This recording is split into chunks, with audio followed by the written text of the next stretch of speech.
right. All right. We are recording. Looks like, yep, the timer is rolling. So that's good.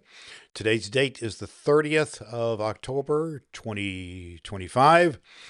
And we're on the To Be and Do podcast with Phil Amerson. His guest is Javon. And we will start at the mark. 3, 2, 1. Mark. Hello, everyone. We're back with the To Be and Do podcast, where we talk about the importance of interdependence and not just independence, where we talk about the importance of weaving new connections among people, about building bridges. And boy, do I have a wonderful guest to help us with that today.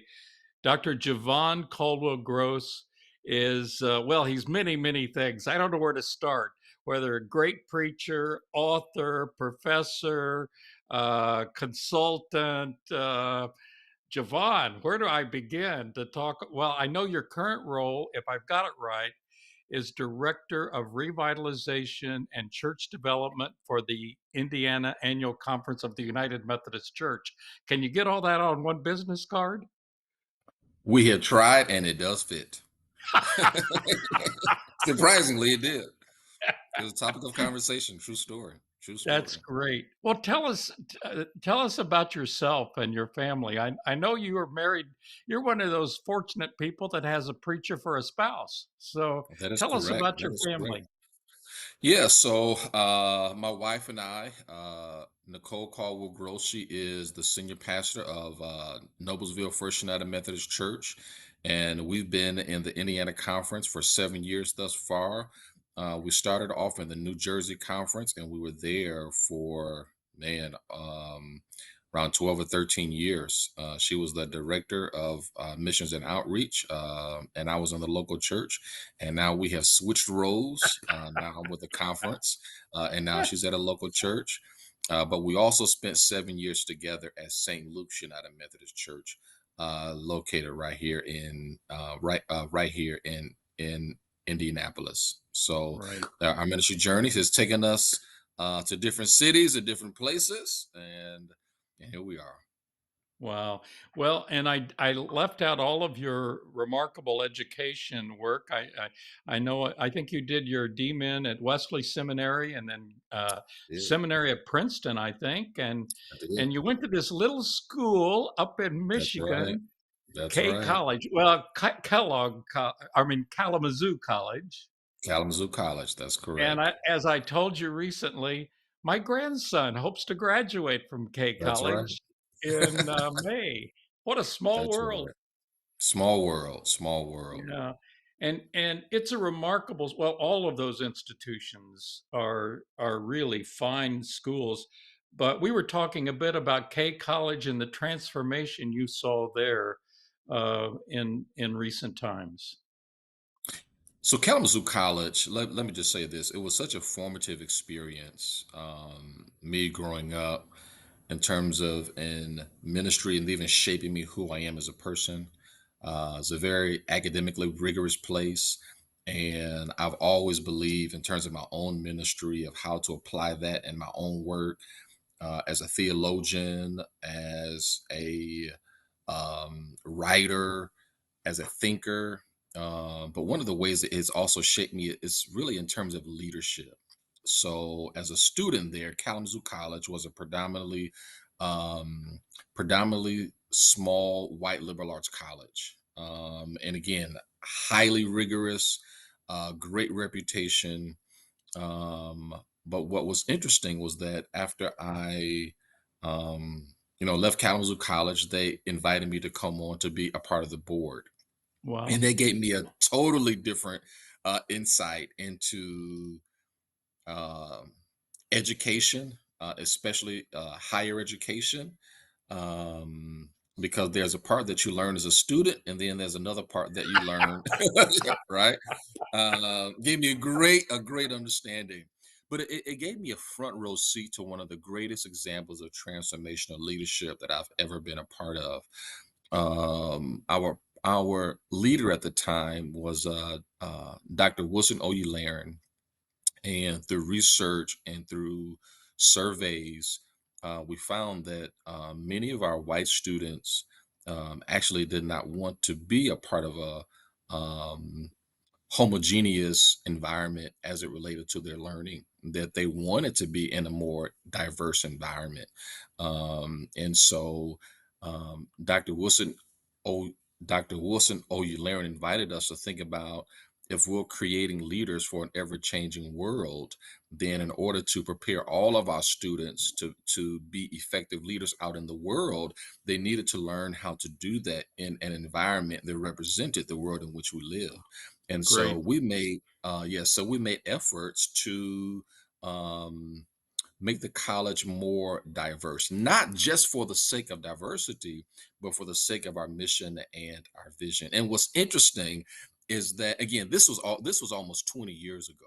The same language that we hear now around those same values was, again, this is 20 years ago, because the fear of a predominantly white liberal arts college that was academically rigorous, committing to diversity, was synonymous with lowering its standards. And it was interesting kind of hearing people's, again, this was 20 years ago. And so watching Dr. Wilson O'Ularen as a transformational leader, first extend the college's recruiting efforts to communities that it never went to, because it didn't go to those communities because it was believed that people in different communities could not handle the academic rigor of a Kalamazoo College.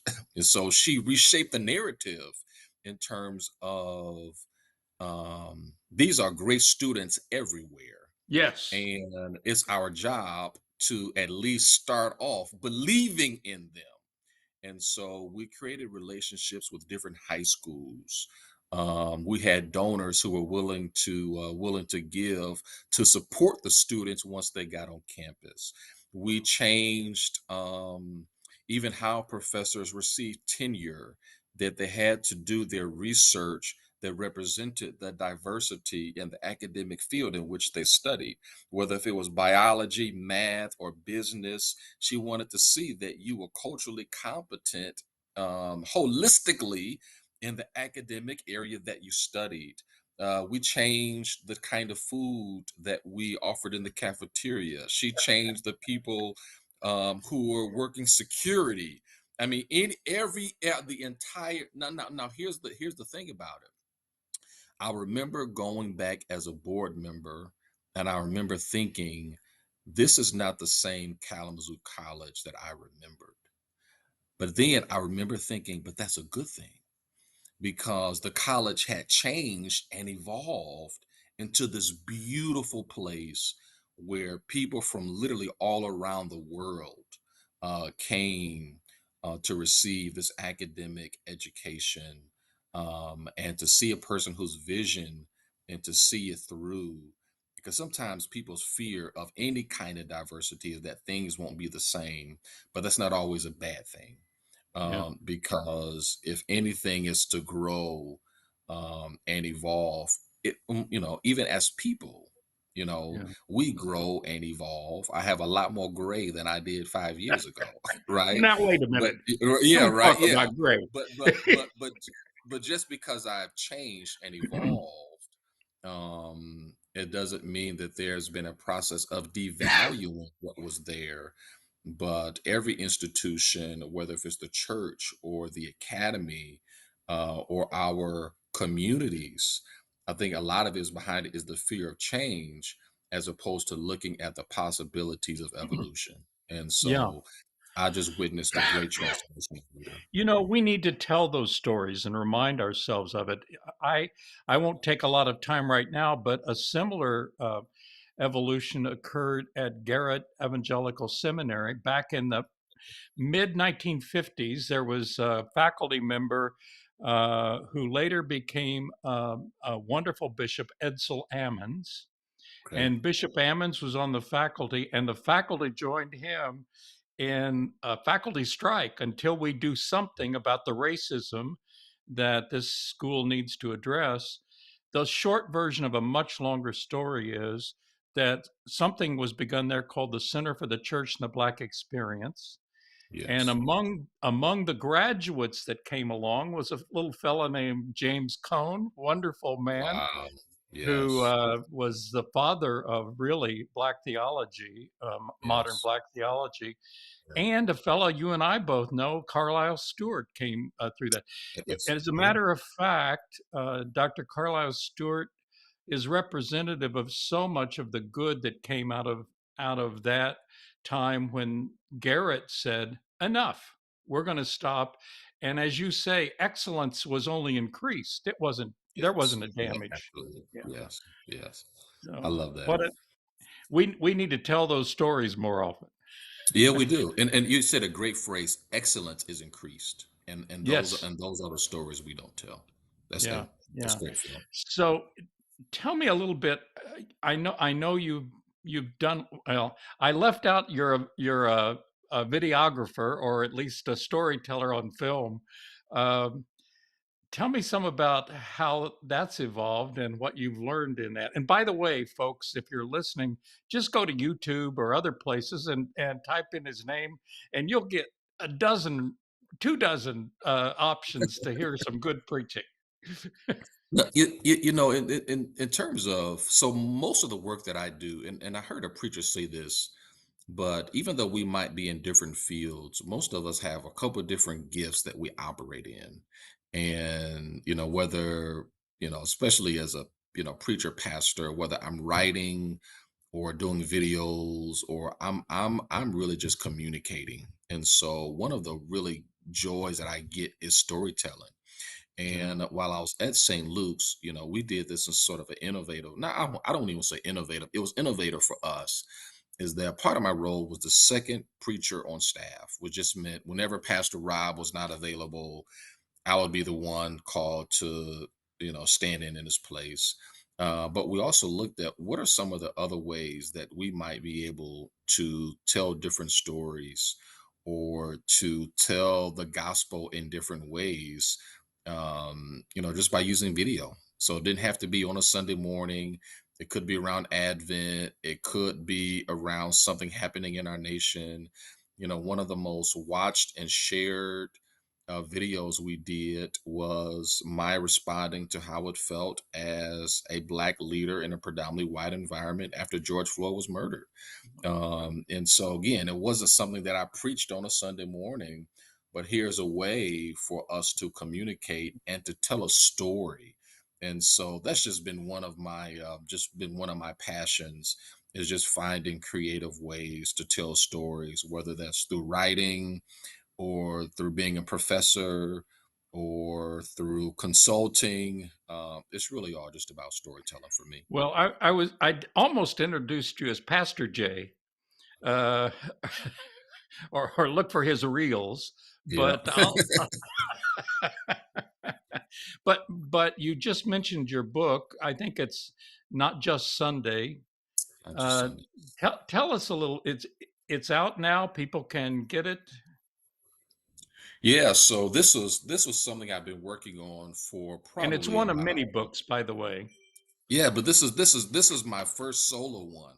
And man, it was a journey writing it, but it was a joy because it was really based on research that I looked at through St. Luke's, and whether through consulting, working with other conferences, and really looking at most churches are geared and put most of their resources towards Sunday morning, whether if it's volunteer resources, financial resources, people resources.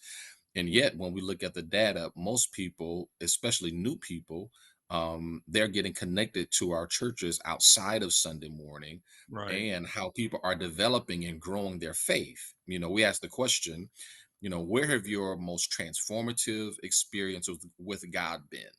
And I've been in several different environments, and rarely will people say it's been on Sunday morning.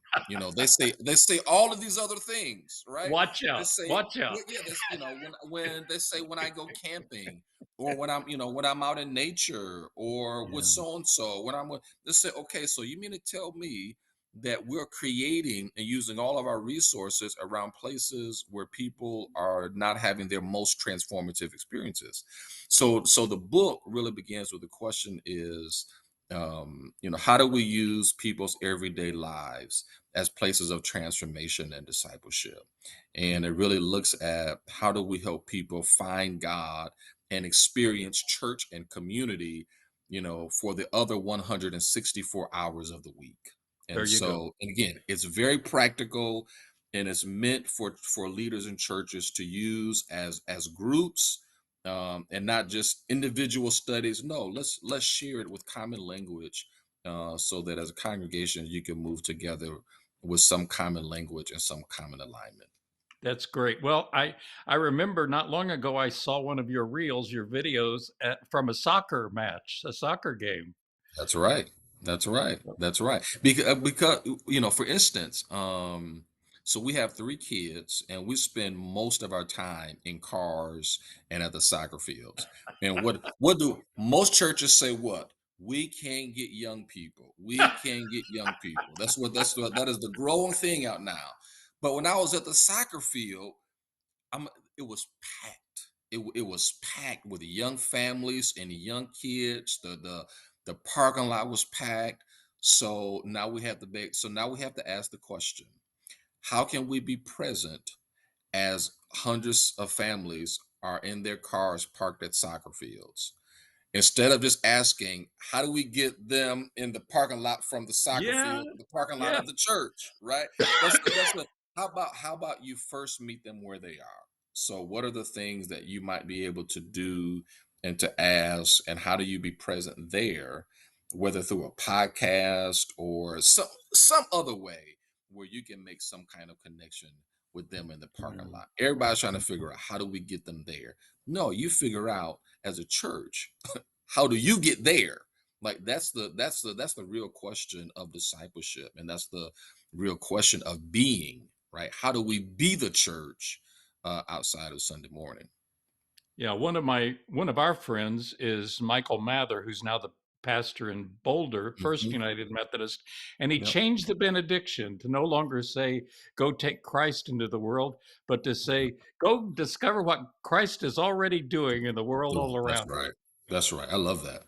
I you." love Yep, that. I love that. But it's a countercultural way of how we understand the church, and it's a great. countercultural way of how people experience faith, and especially how the church,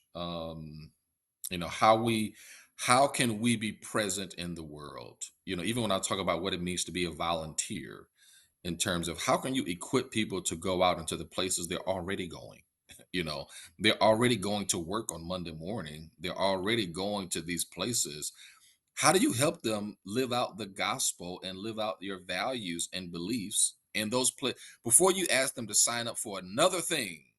Help them to live as disciples of Jesus Christ in the places where they already are. Start there first. Wow.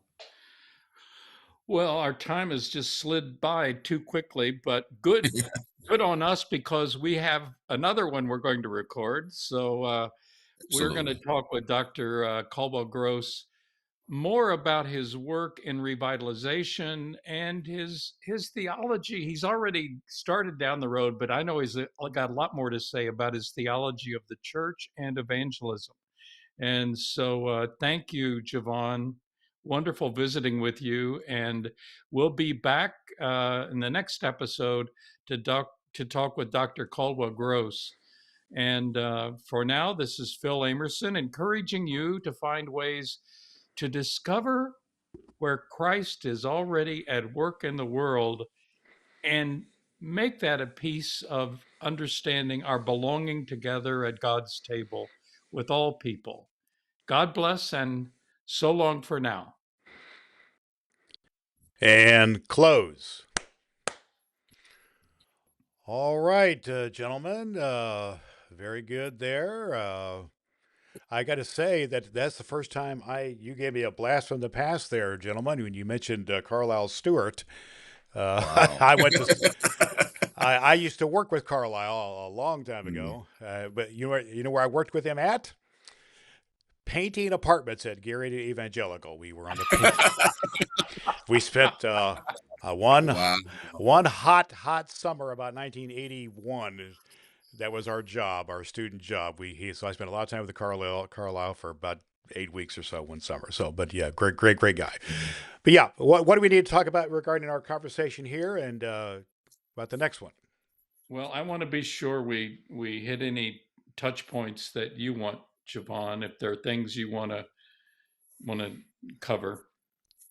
Yeah, I think when you talked about around revitalization, I think if we start there, then the conversation will seem to go pretty organic in that first one. So I think if we start there, because then I can even relate some of that to the book again, and then to some of my work and things we noticing around the churches. So I think it can be pretty organic if Okay, that's yeah. that sounds Or, great. or or if there's things that you want to hit, I'm totally comfortable playing off you. Okay, well, let's just see how it goes. I want to go back a minute. Brad, were you aware of the faculty strike? I guess by the time you were there, it probably was old news. Well, it was kind of in the historical understanding, I guess you might say. I was there from 81 to 83. So it was, and that was kind of in the time, was it near the merger time when they came Yeah, together that in would have been that just after the merger. Yeah. in late 60s, maybe something like that? So I learned when I was there as president that Edsel Ammons by then he was on the board a long time, and he was sort of the E.F. Hutton of that board. Nothing moved until Edsel spoke. And I mean, to talk about the change in that culture Mm, was just amazing. And what many people, I don't mean to get down in the weeds on this so much, but what many people don't know about that is that the merger between the Methodist Church and the Evangelical United Brethren Church was really, we Methodists really benefited more than the EUBs did in mm, terms of quality leadership. I mean, the mm, faculty that came over from Naperville were street savvy, wise, well educated. I think about half of them either were at Yale or Union for their graduate work, and boy, were we lucky. Yeah. I had Stein. I remember him being from Yeah, Jim Jim Stein. It Stein. goes Yeah. on and on. It goes on and on. Yeah. Wingeier, you had I he had one came guy. from that Yeah. group. Right. Dick Tholen. I had him too. Yeah. Uh, Yeah. who else? Yeah. Yeah. So, Well, good. all It right. sounds like we got some more good content to go here. I would encourage either Phil or Javon to mention your that in the show notes will be connections to your book. If you do have a website, I don't know if you have a separate website for that too. You might want to mention that as well. But that's the only thing I could add. And so if we're ready to go, I'm gonna put Phil on solo, and we'll be ready to go here. Are you good, Phil? You need to get a drink or anything? I'm going to get a drink. Just give me a Okay. minute. yeah, All right. yeah, sounds good.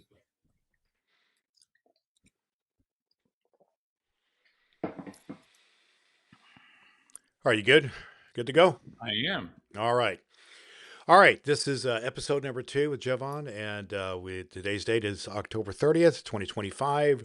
To be a new podcast with Phil Amerson. We will start at the mark. 3, 2, 1. Mark. Greetings, everyone. This is Phil Amerson again with the To Be and Do podcast.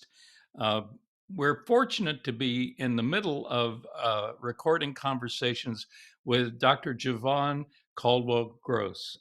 And Javon I've known him sort of from a distance, but we've become much better friends in the last few months. And the people of Indiana, not just United Methodists, are so fortunate to have his leadership. And we mentioned his book, Not Just Sunday, and we'll give you links to that and other ways to benefit from Dr. Caldwell Gross's work. But what I wanted to specifically point to, Javon, is your understandings of what it means to do revitalization in the year 2025 and forward. Talk a little bit about what you're learning and what you're beginning to share. Yeah, sure.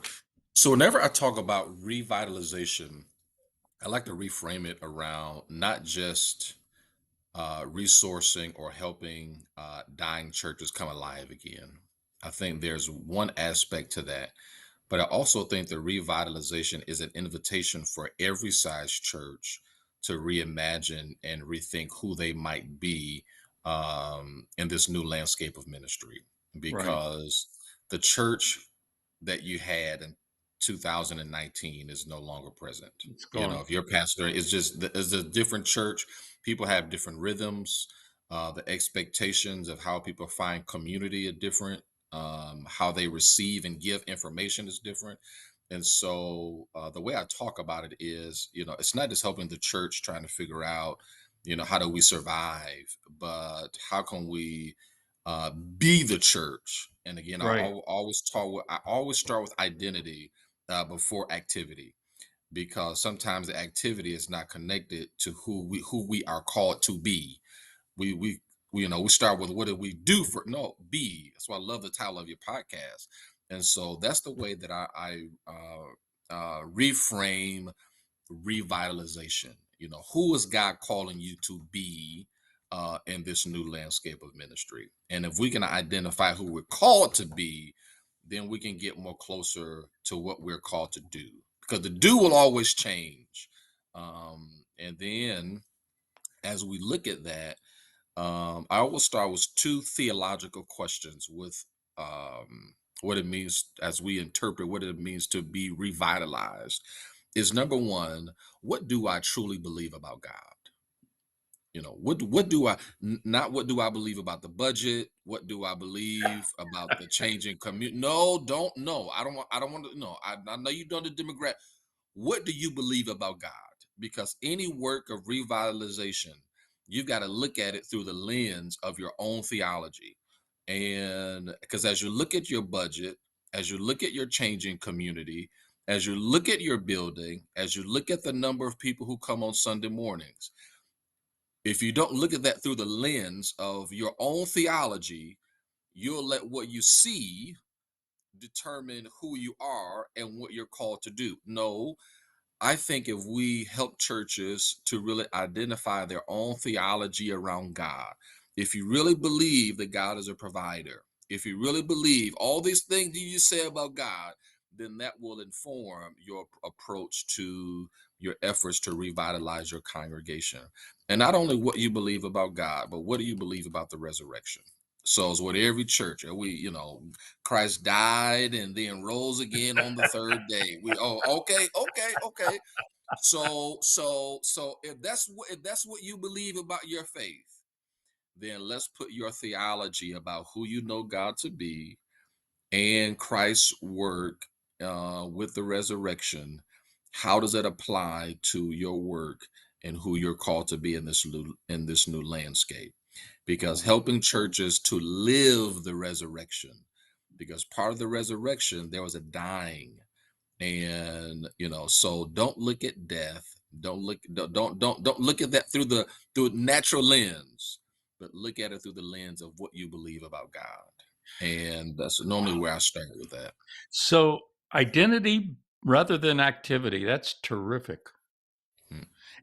And I love what you're saying about the resurrection. I can remember when it hit me well, I won't tell the whole story, but I remember one Sunday morning I was serving communion, and I looked at that long aisle, and there were some people in that aisle that I almost thought, I'm not going to give them the communion.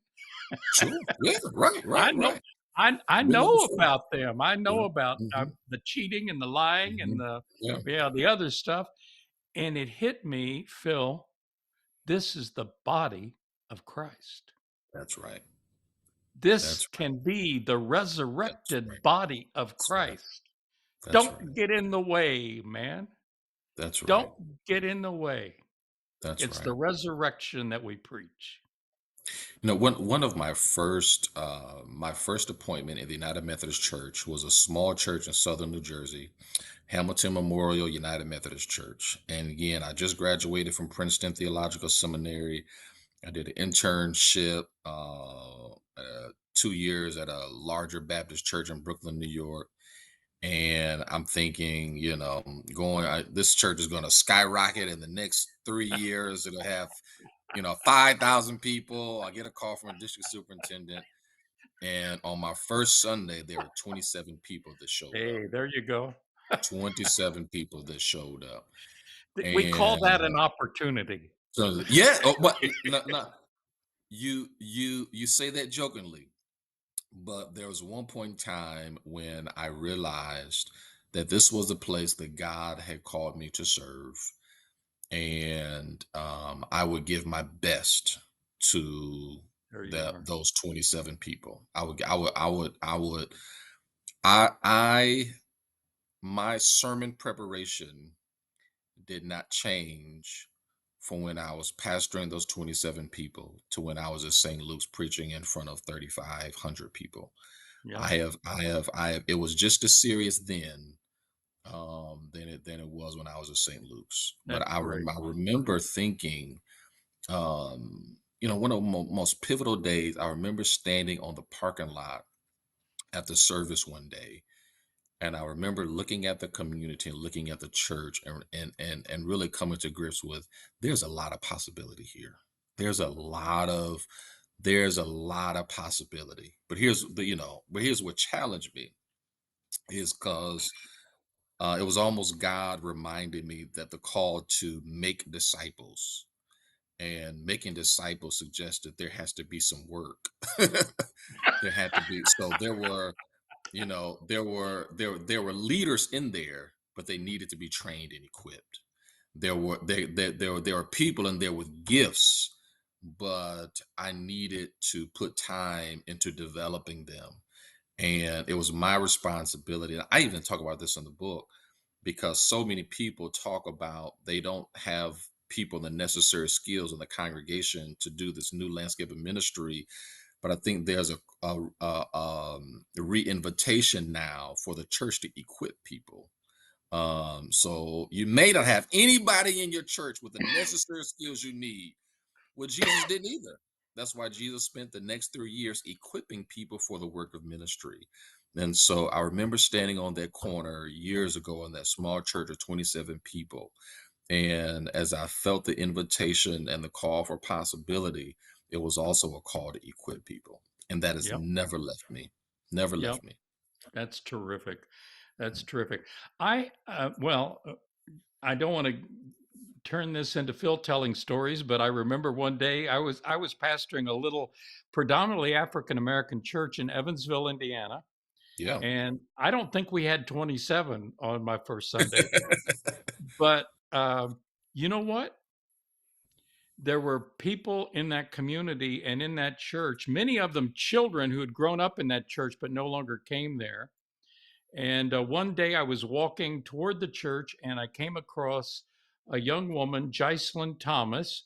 She Mm, was an executive with one of the firms, the advertising firms in Evansville, from Cleveland. She had just moved there, and something led me to say, how about coming to church on Sunday? mm, Well, when I get to the other side, I've got some questions. And one of them is, why did Jocelyn Thomas die so young? mm. Because she was one of the best preachers I ever heard.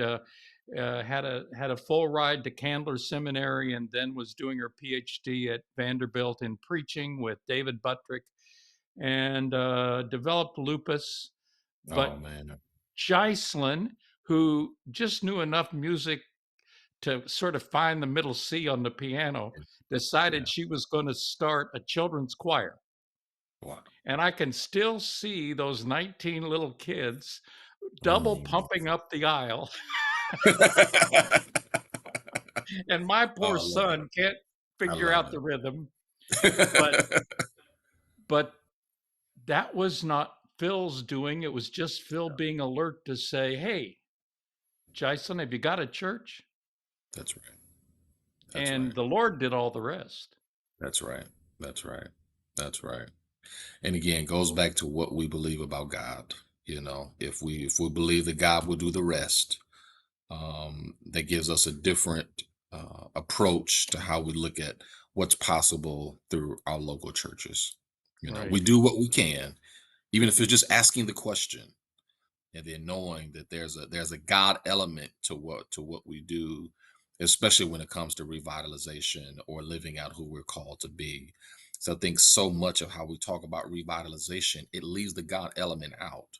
There you It are. puts yeah, it puts so much of the human circumstance in it, as if that's the end. No, right? As if the 27 people are the end, as if what we see that there's no more. But what if that we invited God into that process, into that conversation? So it must be a challenge for you because I'll bet some people think you're going to give them a formula. There's, so that's one of the hardest part, because revitalization is more of a journey and a walk with God, as it is of telling people what to do. And while there are some best practices, some of those best practices sometimes don't translate to different communities or different cultural contexts.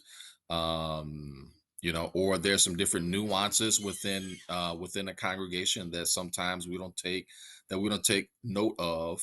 But one of the best things about revitalization that I try to get people to do is the ability to think and the ability to discern. And so even in my book, sometimes people will, I give examples, but it's hard to just tell people, here's what Yeah. you have to do. It's just that's not how it happens. And Right. so as a congregation, you've got to be willing to think. And the reason why I write, the reason even why I preach, is just to help congregations and pastors and leaders to develop the skill of thinking. Again, we talked the first episode about my academic background, and whether if I'm at Kalamazoo College or Princeton or Wesley, the one of the greatest skills was critical thinking. Because churches, I wish the seminary prepared you for everything, and it doesn't. But what it does do is that it prepares you to think, and that's one of the best tools for revitalizing a congregation that I can give people. Wow. Wow. I I am so grateful that you're in this role and that critical thought is so central. When and how can people well, I was gonna let me go another place because it's the Sure. same place in a way. Um, how does scripture apply? And Oh, how does the yeah, study of scripture help people know how to think um, evangelistically yeah, in appropriate evangelistic ways? I mean, we're facing a time when some people think just turn the nation into a Christian dominated yeah, place and that'll fix everything. And it won't. There's something else much more important. yep, absolutely.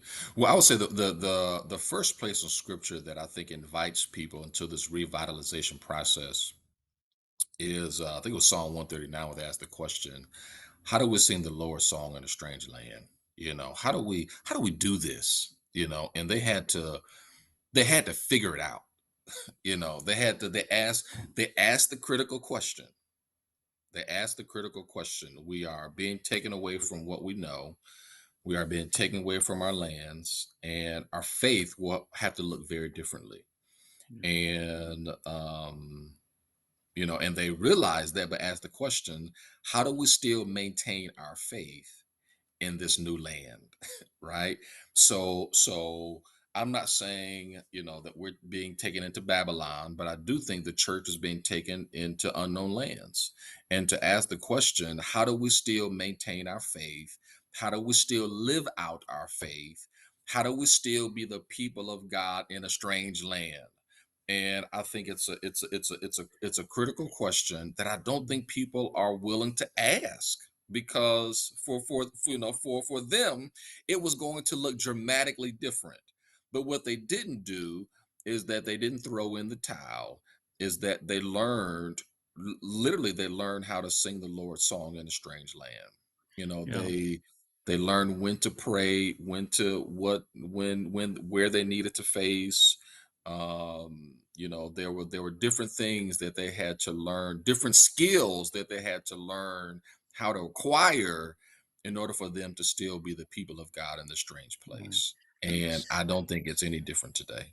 So Jeremiah 29 or Isaiah 55, 56 talks about care for the place where you are, build houses, plant vineyards, That's be a it. neighbor in those That's it. places. That's part of the way Yeah, you sing the Lord's song. yeah, And you know, I I I wonder if you're seeing what I'm seeing, because I don't see it as a panacea or the long-term future, but I'm beginning to see inside some of our congregations little bubbles of growth and renewal that absolutely. are happening. And Absolutely. we I don't think we want to turn that into the end all and be all, but maybe if we're planting gardens and building houses and Absolutely. living with the people, God's going to bring the increase. Yeah. Here's what I've noticed. And again, revitalization is different in different contexts and different churches. There you are. Yeah. But one of the things that I am noticing is that for those who do it and do it well, and it's sustained. So I'm not talking about the addition of a program, but those churches who do it well, they get to a place where they realize we actually have to become something different, and that's a tough place to get to. I give an example of what this looks like. I talked to a congregation of older individuals, and we were on a Zoom call. There was about 7 individuals there, and they were part of a community. They had a lot of disaffiliations, and you know, they didn't want to just survive. You know, said we didn't come this far to just Yeah. figure out how we're gonna make it to next Sunday. And I was really impressed by that. I'm sorry, I was really encouraged by that. And they said, "Have you ever heard of a electronic circuit rider?" I said, "No. Tell me more about your day of an electronic circuit rider." They said, "You know, we're a small congregation. Our pastor is pastoring several different congregations, and you know, in terms of being a connectional system, you know, could there be a possibility where if there's another United Methodist preacher who records or live streams their sermon, could we show that on Sunday morning? And we can do the music part and we can do the pastoral part. But if we had a message, you know, it's like a circuit rider. You know, if we had a message that could speak to our community and that was done really well, we would be open to that." And they said, "We don't even have to do it in this building. That if we found another building to do it in, we would be more than willing to do that if it reaches our community in meaningful ways." And And I it's thought, already happening. Yes. yes, it is. Yes, and I thought if this group can start with that, like that's a great starting point. And I thought like those are the possibilities. Or just talk to this group of Hispanic pastors, and our Hispanic ministry in Indiana is doing really, really well with just church starts and developing leaders. Great. And they went to a conference in Las Vegas and came back and said, "We want to hold our own leadership summit with Hispanic pastors." Wow. Wow. Um, you know, I said, "Man, this is what it means for things to be bubbling up." And Right. so, like, there are possibilities. There are many things happening, but I think one of the ways that I think we can do even more of this is how are we training and equipping people to do ministry today? Because so often people are pastoring churches that don't exist anymore. Right. People are finding community in new ways, and so how do we help all of our pastors and leaders and lay people? You know, how can we change the spirit of call in terms of how people are living out their call? You know, I would love to see us as a conference, you know, be intentional about growing and training and developing more people into pastoral ministry. Yeah. Um, you know, I think people are. I think it's ripe, and I think you know, it's a great time for people to think about. how they can live out their call in this new landscape. So, how can people be helpful to you right now? Yeah, sure. Um, I think is as people are listening, is even reframe the question in terms Sure. of not just helping me, but even as a conference, how can we live out our call to Indiana in new ways? How can we continue to become what God has called us to be in this new landscape? I think this state needs us. I just went to the Miami Detention Center. I think it was north of here, Yeah. and man, I was saddened of where we've come as a country, but I was also encouraged of the many clergy and laity who had gathered around, just to pray and remind us that these were human beings, not aliens, but these were human beings who were experiencing this. And I think with all of our communities, while it might not be immigration, it might be something where people still need the gospel.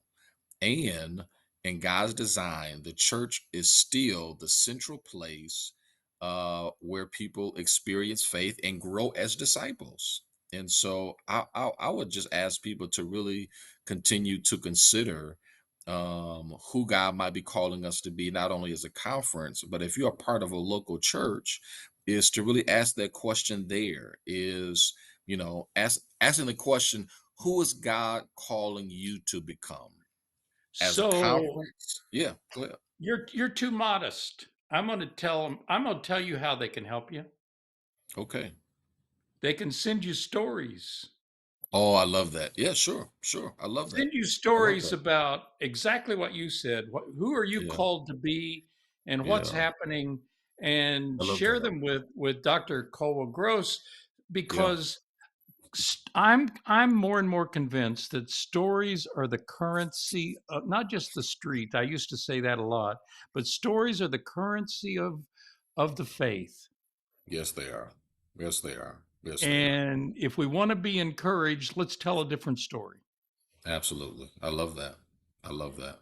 So, I love that. and you've helped me. I mean, the stories you've shared, the Miami Correctional up in Kokomo area, Oh, that's right. um, is an example, and I know others have been down at Camp Atterbury, Yeah. and here in Bloomington, we've been addressing the desire to build a larger jail, and it was recently blocked. And I want to celebrate the fact that there were many pastors and lay members from United Methodist and other churches that said we don't need a 500 bed jail just so we can put more migrants in it. Mm, We're going to have, we're going to have an appropriate, but it's not just a jail. I'm going to get to preaching here and I need to be careful, but 70% of the people in our jails have not even had a trial. that's right. They're That's right. pre-trial. They're That's right. there for one reason. Well, Yeah. many reasons: Yeah. addiction, mental health, but mainly they're poor. Yeah. That's They right. couldn't afford the That's bond. right. Yeah. And I want to give thanks for the story in Bloomington of the church that has said, and many faith groups were part of saying, no, our jail's just fine. Let's fix it up, but let's add alternatives and ways to offer people a different pathway rather than just sticking them in jail, where, by the way, they're charged for room and board Wow. I and didn't know. Wow. commissary and the phone. And they, the privilege of being locked up means that they're going to even be poorer when they get out. Wow. Yeah. So, That's hard. That's hard. and John Wesley, of course, one of the things he did was visit the prison. Yeah, that's right.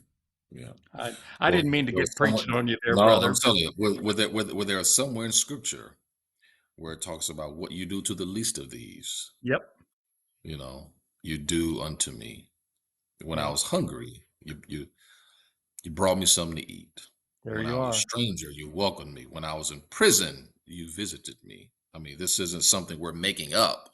This is what, you ask a question about scripture. This is what we find. And as a people of faith, how do we live that out now in this strange land? Yeah. Well, Dr. Javon Caldwell Gross, my.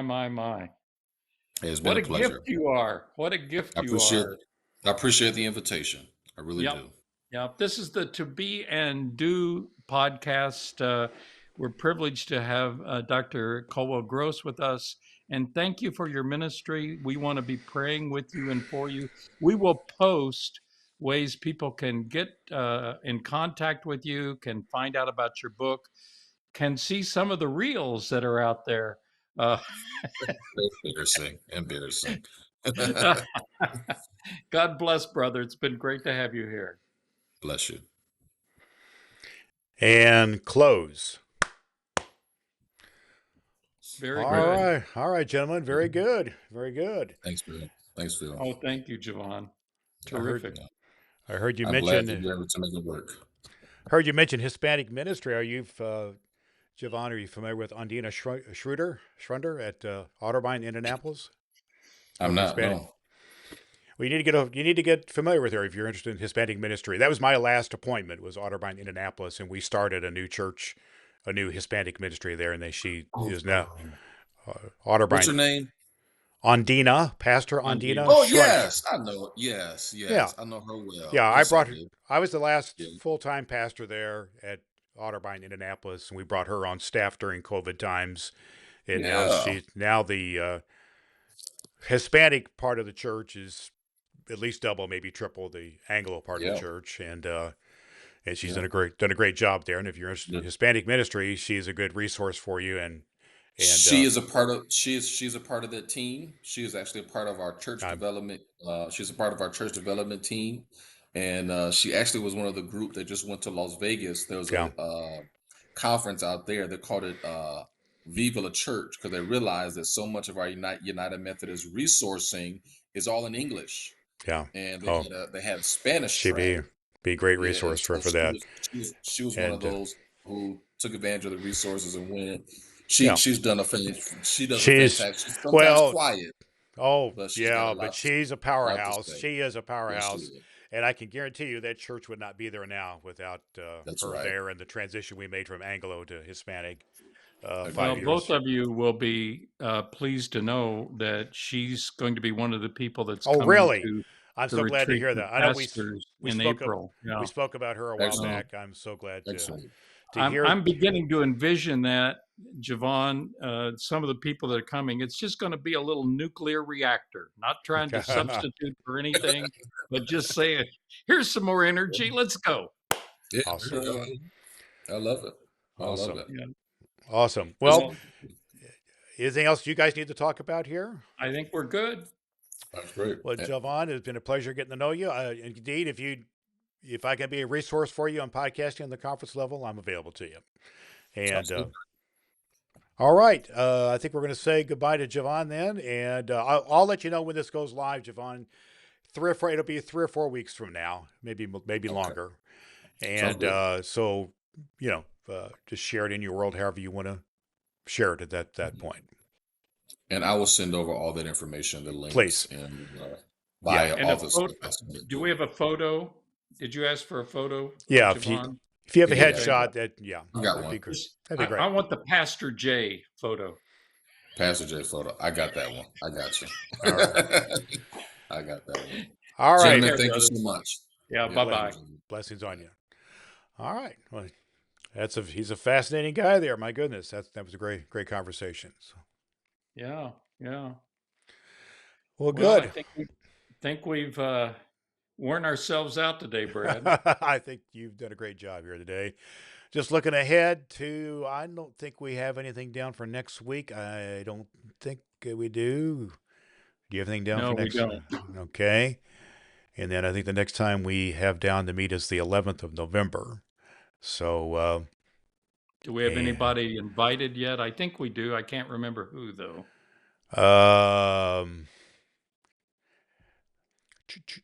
Tim Sorens? Oh yeah, from Parish Collective. Right. Tim Swearin. Yeah. Swearens. I'm not. And then I think the confusion again, and we got two that day. Ed Kilborn, is that Yeah. sound fun? Okay. Yeah.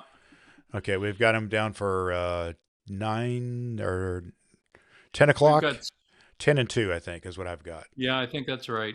Okay. All Like right. today. That'll work. That'll work. I'll get these out. I'll get these out. And Diamon's first episode will be out tomorrow, and we'll just keep rolling with this. Thank you, brother. All right. Take care, my friend. Take Blessings care on of you. your good self. Oh, how's your mom? Did she get the pacemaker? Or? Well, a week from today, we've got an appointment with the doctor about that, and that'll be when we'll kind of determine next steps, whether it's a pacemaker or something else. She's 80. She'll be in about a month from now. She'll be 86, and so she's just slowing down a little bit, cardiac Right. problems, but she's still loving life, and she's in charge of not in charge, but she does kind of the welcome wagon sort of a thing they do there at Otterbein, and welcoming new people. And she is in the library every day. She reads about a book a week, and she's very active in that way, in Bible studies and what have you. So appreciate you asking about her. So Yep. she asked, Take and care. all right, my friend, take care. Blessings on you. We'll talk to you later. Yep. Bye-bye.